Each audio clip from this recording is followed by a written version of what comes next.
Welcome to this podcast episode from Purchasing and Procurement Center. Unlocking the procurement potential. How to attract, build and retain talents in procurement. Sit tight. Have your favorite cup of tea or coffee and enjoy the podcast. Hello, good day everybody, and welcome to Unlocking the Potential on Talents in Procurement.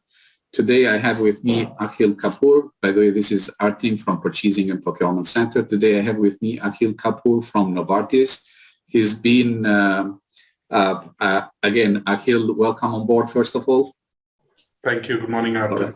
Now, currently, as I understand, Akhil, you are the head of procurement global services. But what I realize is that you have let's call it a colorful career because you've been with different industries. Novartis is pharma. Previously, you worked with Berkeley for about 1 year as global sourcing manager, and then with Nortel for about 4 years from 2005 to 2009. And before that, it was with Xerox since 2000 to 2005 as a procurement manager. Right. So this is a very brief introduction about Akhil, but how about yourself, Akhil? Anything you'd like to add to this? No, thanks, Arthur. You just briefly explained. I've been in different industries. Being a procurement professional all my life, but got the opportunity to work in the different industries, so from consumer durables, electronics to telecom, to banking, and now in pharma. So it's been, rightly said, a colorful career within procurement in different industries, being able to touch on different aspects of procurement also. So be it the category side of it, or the risk side of it, operations side of it. So I think it's been a great diverse experience within procurement. And also, if you add geographies also, I've been very lucky to work in different geographies, work for different geographies. So it's been a great journey for me in procurement. Thanks for sharing that. That's one of the reasons we have you here today, because it's when you talk about people, one of the things that you hear, Asia is different, Middle East is different, US is different, Europe is different, India is different, and so on. But one thing that got my attention there, you mentioned, Akhil, that you've been a professional in procurement all your life, which is a bit different from a lot of people get thrown into procurement. How about yourself? How did you land in procurement? So again, like everyone, procurement was not the chosen career. It was not like when I was 6-year-old child, I used to say I'm going to be a procurement professional. So after my studies, I was going through my internships, and then at that point, my initial internship was actually with Panda in a very engineering background because I'm an engineer. But then once I completed my master's in business, I joined Xerox, technically in the supply chain department. And at that time, Xerox used to have a rotation program for interns. So within supply chain, you used to work with logistics, with manufacturing, with procurement, and then quality. So you were rotated. And in my rotation, that's where I realized that procurement is something which I can connect with, and at that point, in 2000s, it was a time when indirect procurement was a very new field, and that actually excited me, and it stuck on, and that's how I've been a procurement professional.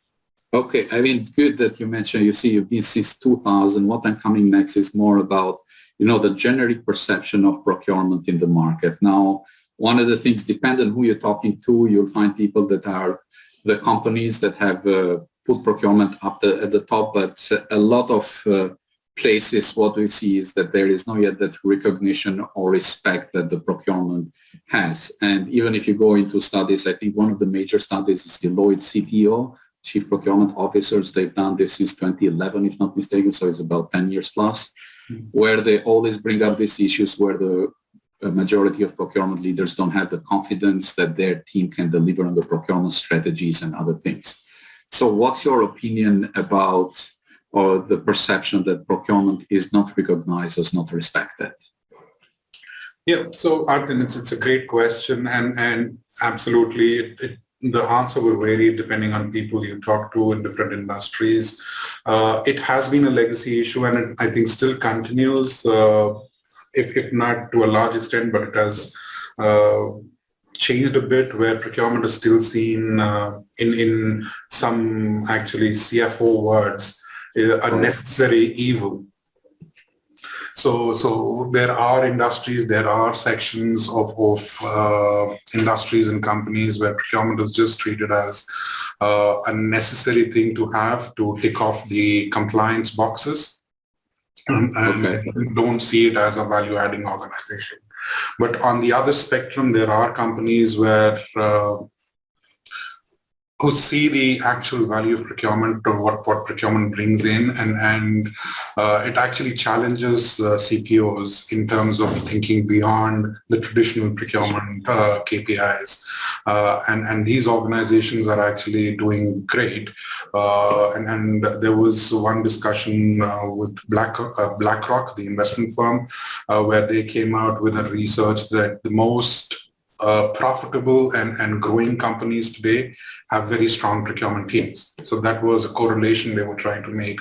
So I think it's one of the still a key challenges for procurement leaders to get themselves on the table and try to prove what value the procurement teams can bring to the business. Okay. I mean, you mentioned BlackRock just now, and what I'm thinking is that the truth about procurement is that it adds so much value. One of the things is that we put a lot of content out there in terms of video. So we have a case study where we show how $1 in procurement equals more than $5 or $6 in sales revenue, because the $1 saved contributes directly to the profit or bottom line. But absolutely, when you get sales, you have to deduct all the overheads, direct sales costs, and so on.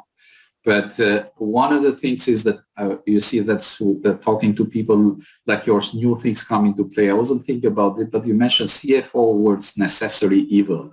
What actually do you mean by that? What goes behind it? Any experience that you have on that, or how? So my experiences in some previous organizations have been that procurement teams were established because the company had SOX requirements. They had to sign off SOX, and they had to have segregation of duties. So it was a very compliance-driven decision to have procurement organizations, especially in the indirect side of business.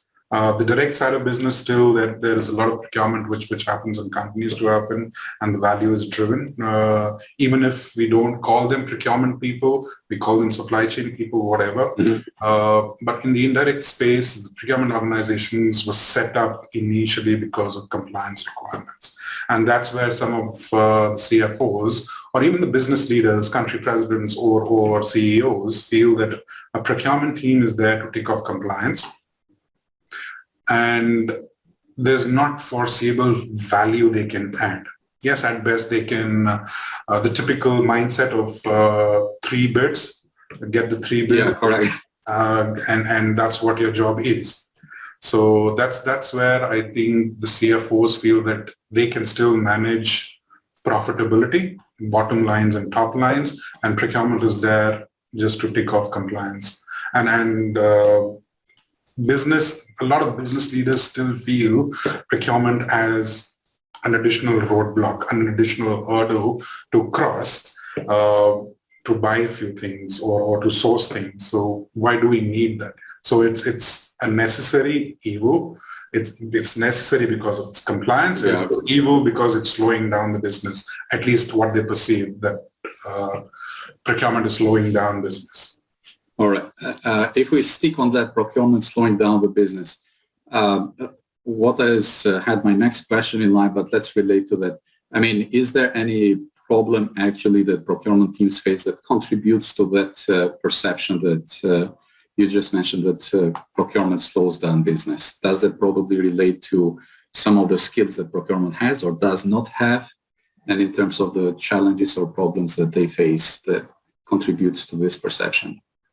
There are multiple factors here, and it's a very tough question, Artin, what contributes to this perception. The initial thought is to any business stakeholder is, I know I want to buy something, I know what I want to buy, and probably I also know from whom I need to buy it from. Yeah. So now I need to go to a procurement professional to just validate of all the things I already know. And that's an additional step which is slowing me down. And then now when I reach out to procurement professional, or they have a now long policy where they want to assess suppliers, they want to do a competitive scenario, they want to do risk analysis, they want to do contracts and all the jing bang which comes with it. So that's the initial feeling that, oh, I'm being slowed down. So that's one of the pieces. Another piece is where stakeholders do readily engage procurement, but then there are certain organizational processes which probably put the procurement person in a position where they have to do additional due diligences. And that's not a procurement issue. I think that's more of an organizational issue, which somehow gets tagged to procurement. All right. Okay. And that's where the perceptions start coming in. In that case, what is possibly something, or let's say, I was trying to come more, since we're talking about potential talents in procurement, is there anything that procurement can do in terms of their skills to build up so that they can connect much better to the senior level and help, I don't know, bust this perception or change that? Absolutely. So I think from a skills perspective, a procurement professional often needs to have a lot of skills. So I'll be very honest. So I'm not going to go down into what all skills. In my mind, working in procurement for over 20 years now, procurement professional is one of the very few people who's an amalgamation of all skills in an organization you need. But I think what I've come to realize, and it's ironical, that one skill which every procurement person should have is selling skills. We are very good with buying skills, but many procurement professionals don't have those selling skills. And with selling skills, if I start translating it into corporate jargon, it will be around influencing and convincing skills. What do you do? These are the basic skills you need to have, where you're selling your ideas and you're selling your value, not just to your internal stakeholders, but to your external stakeholders in terms of your suppliers, your partners. So it's very important for today's procurement professional to have this skill. And once you start having these skills, influencing and convincing your stakeholders in the value you bring to their business starts coming in, you start getting a seat on the table, and all these perceptions go down the drain. I think, that was my next question, but you answered, because it was, what is one skill that procurement needs to master? And yes, I couldn't agree more. I come from a research, sales and marketing background, and I do realize that what lacks a lot is procurement skills. The sales skills, especially when I connect with people like yourself. The best relationship that I have is with people who actually understand the influencing and selling skills, because they make us as a supplier feel like, they really appreciate, and in a way they treat you appropriately. So in a way, they sell themselves that you want them to be your client. And that's what I understand at times procurement lacks, is that they just think that just because they're going to give you the money, it's like they have the upper hand. But nowadays, it's like, it's not that in terms of suppliers, because suppliers can choose whether to do a business with an organization or not.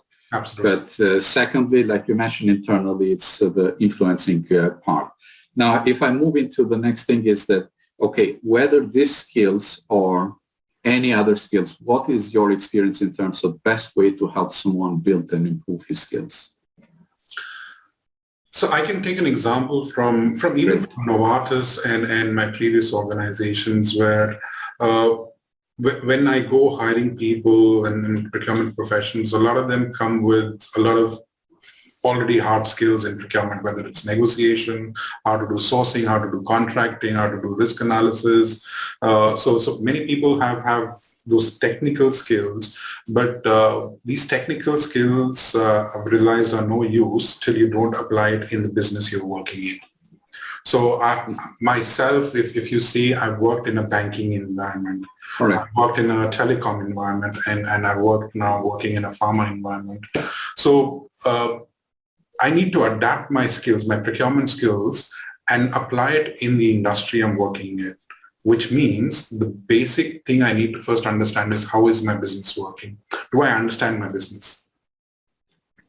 And understanding my business means the whole end-to-end supply chain. Do I know how do I do R&D? How does my business do R&D? Do I know how my business manufactures? Do I know how my business sells? What are the things my salespeople face? So one of the programs in Novartis we do is I try every procurement professional to actually go out in the field with our sales medical rep and witness what a medical rep goes through in dealing with doctors and other healthcare professionals. So that starts giving them the appreciation of what they are buying, what they are sourcing, how it impacts a sales rep. Mm-hmm. And that is one piece which starts connecting people to the business, the procurement professional to business, and that starts giving the procurement professional enough talking points when they sit with business, because now you understand them, you can talk their language, and that's how you win them over. So long story short, are we talking business language and not just procurement language? That's great. You mentioned that, and what comes to my mind is that, we do lots of trainings, and people ask essentially, hey, what can we do? And yeah, one of the recommendations is giving to them is like, hey, if you're getting production, actually you have a production person that buys stuff, you probably need to be located at your manufacturing facility rather than the office. And people kind of raise their eyes. Why should that be stationed there? Because that's where you see what they buy, what are the problems they face, and so on. And going with the reps, for example, in your case, that helps them understand actually who gets the ultimate products. In your case is a pharma industry, which is different. So again, but from what I'm gathering is that it's the business acumen that comes into play apart from sourcing negotiation. Yeah. And that changes on each company because the industry will be different. Yeah. And one of the recommendations we give is actually, if you're no procurement, one of the ways is actually subscribe to industry trade journals, which will give you more insights in terms of the industry itself. Yeah. But again, it depends on each company. And since you mentioned Novartis, I hope there is no IP or something that cannot be shared. How do you actually work internally in terms of building, let's talk for procurement, the process or the methodology that you go through building or training people in the organization? So we have a very structured methodology like many other large multinational companies within procurement. So we have a very structured procurement academy, which targets different roles and different competencies we want to build in people. And we follow the typical 70-20-10 rule. So a lot of our development, 70% of our development is going to be on job. So on job, doing it with your own hands. So those include stretch assignments, projects in different areas. So 70% of it is going to be that.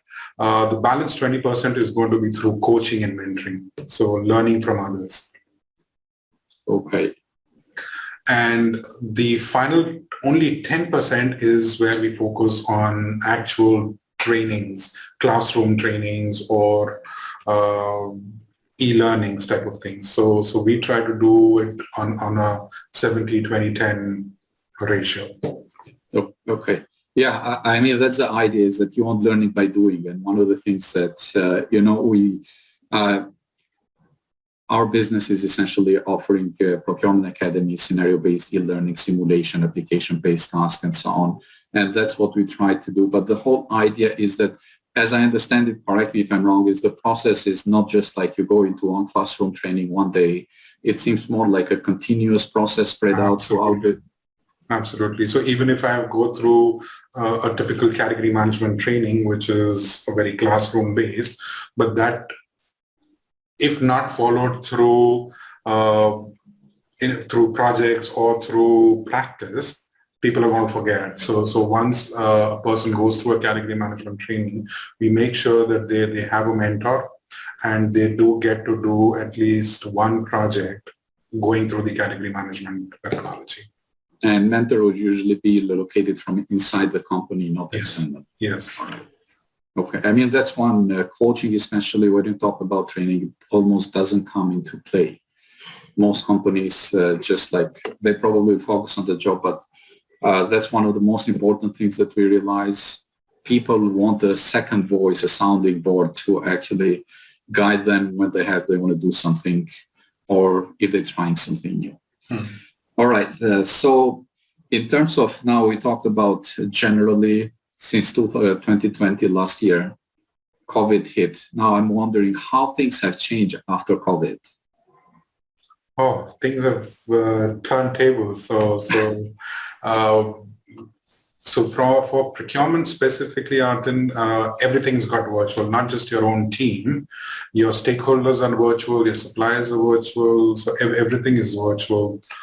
So adapting in a virtual environment has been a learning curve for everyone, even myself as the head of procurement here. So it's around not just people management, how you manage people in a virtual environment, but also how do you do your regular day job in a virtual environment. So this has meant learning a lot of new tools.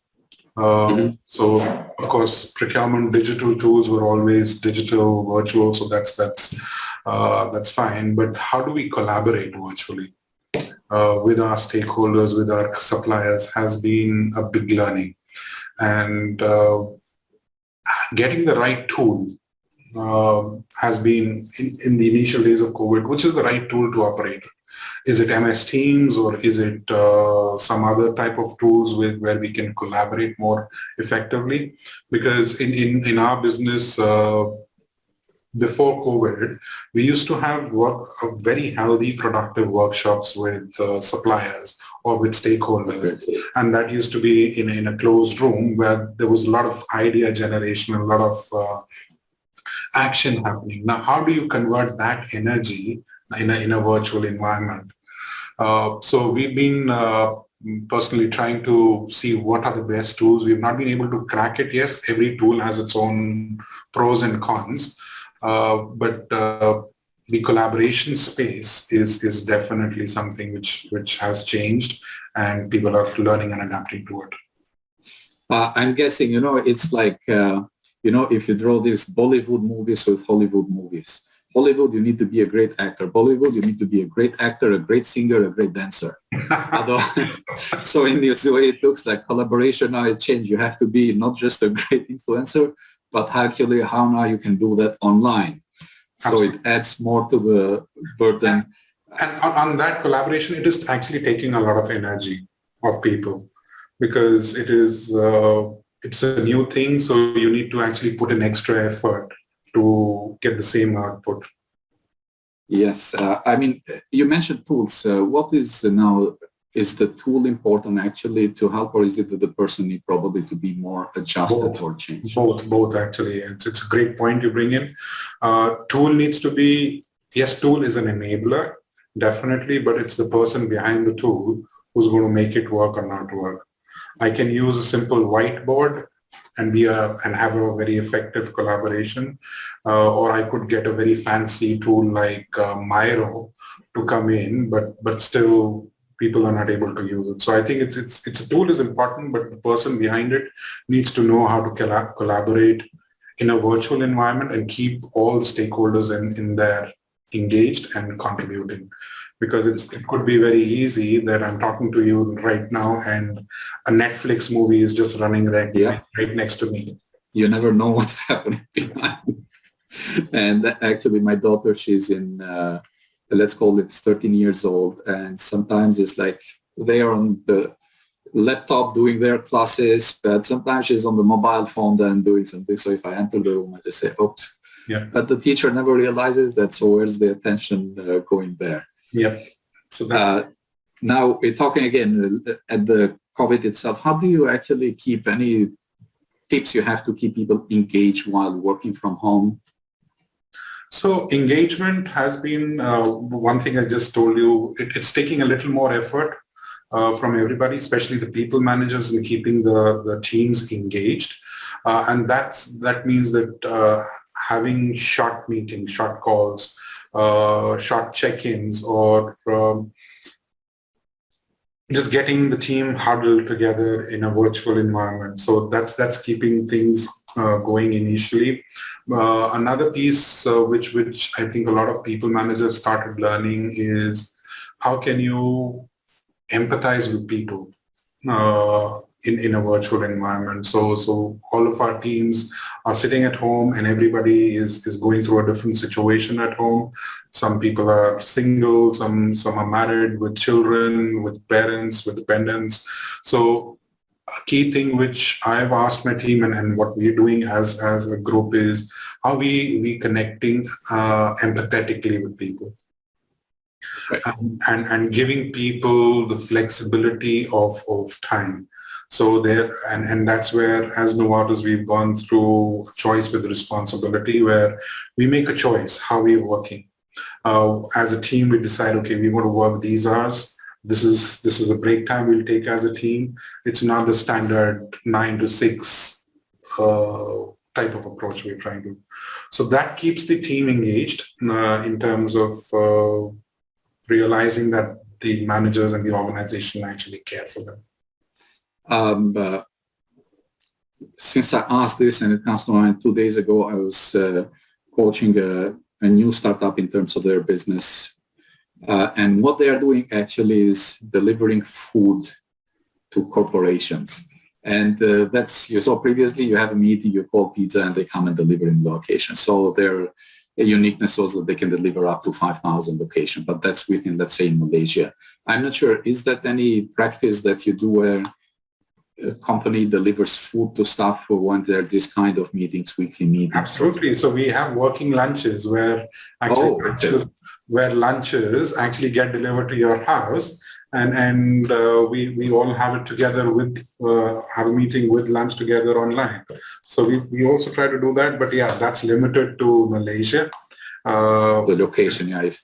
To the location, but when we start dealing with our international colleagues across the world, that starts getting a bit difficult. Yeah, I guess that one is next to impossible, but you never know. Something else like Uber might come up and do this, we never know. All right. Almost ending, just probably 2 more questions. I mean, what advice would you give to procurement leaders when it comes to managing and building their team's talents? Managing key spends, that's the question. No, just overall, what is your advice in terms of managing and building team's talents, their skills and talents? Yeah, so I think a few of the pointers which I've already talked about, that as leaders, how can you connect your people to the purpose of the organization? So you could be working for a pharma company or an oil and gas company or a shipping company. What's the purpose and what is the business strategy? If you can connect your procurement professionals to that business strategy and give them the business view of it, I think half of the battle is already won, where your people will start getting that business acumen and start applying it in their work. Then another piece where I think each business procurement leader needs to start focusing on is innovation. And especially in today's world is around data and digital innovation. Mm-hmm. And this is something which there are pockets of excellence within procurement in different industries where procurement teams are highly innovative. But in general, innovation is not something which a procurement professional will relate to very quickly. So that's something which, even if you're working for a very traditional organization, you need to get that digital innovation into your company, and you need to be the ambassadors of that innovation. And that's how you're going to make an impact in your organization, and the organization will actually start valuing what you bring in. Because procurement is one of the very few departments in an organization who has an external view. So what's happening in the external market is something which you are the best to bring into the organization. And I mean, since you mentioned the data and digital, right now, anything like if we talk about blockchain or AI and so on, anything that procurement can do, or you just expand and read more on those areas? No. So it depends on what maturity curve as an organization you are in. So there could be organizations who are still running very traditional procurement organizations. They've not been able to even digitize the procurement side of it. Correct. So you need to go through that maturity curve where you first digitize your own operations, and then start from that digitization, start moving into advanced analytics, then moving into blockchain, AI, robotics. So those are it's a maturity curve, so what I'm trying to say is each procurement leader needs to start that journey, because if you don't start it, you will be irrelevant in your organization very soon. Okay, so regardless of where you are, just get started. That's more. Just get started. All right, we're almost done. It's just that I'm thinking, is there any question you wish that I had asked you? No, you asked me a plethora of questions. I think we've covered. Or maybe, is there something important that you think we should have covered and I did not cover? So that's for you if you thought there was something else that you wanted to contribute. No, so the last question actually was something which was top of my mind, is around digitization and automation. I think as procurement community, we need to focus very heavily on this. All right. Because that's where the business is going, that's where other ancillary functions are moving to. So procurement needs to actually be ahead of the game rather than behind the game. All right. It's been great having you today, Akhil. We're just right on time. It's just less than half an hour, which is great. I trust everybody will enjoy and will share the detail on our LinkedIn, where we have 30,000 followers, as well as with our internal members. But again, thanks for being with us today. Thanks for having me here. We hope you enjoyed our podcast today. But don't leave yet. Here's 3 more things for you. First, subscribe to this podcast so that you can easily access future episodes. Second, get on board and subscribe to our 7 Best Procurement Practices e-course, worth $97 but free for you. Depending where you're listening from, you might have a link to join below the podcast page. But if not, just Google Purchasing Procurement Center's 7 Best Practices e-course. Third, join our tribe of 30,000 plus followers on LinkedIn for daily inspiration on personal and procurement skills growth. Thanks for listening, and goodbye.